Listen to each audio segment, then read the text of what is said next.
The if function allows you to specify a logical test and the result that should be returned if it is true and the result that should be returned if it is false. In other words, based on a logic test, what should happen when a result satisfies the test and what should happen if it doesn't. Let's say, for example, that I would like to return the result of true or false of whether the salesperson on each line is Joyce Adams. So in this is Joyce Adams column, I'm going to type equals if, open parentheses, and in the salesperson column, I'm going to select Joyce Adams, and I'm going to type equals, and now I want to type in the word Joyce Adams in inverted commas, in quotation marks.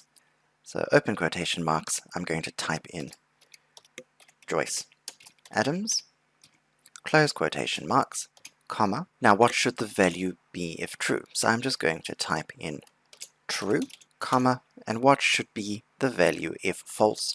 So I'm just going to simply type in false, close parentheses, enter, and now I have a value of true. So if I drag this formula down by double-clicking on the right-hand corner of the cell, I can now see all the instances where the salesperson is Joyce Adams, and it is true in 5 cases where Joyce Adams is the salesperson.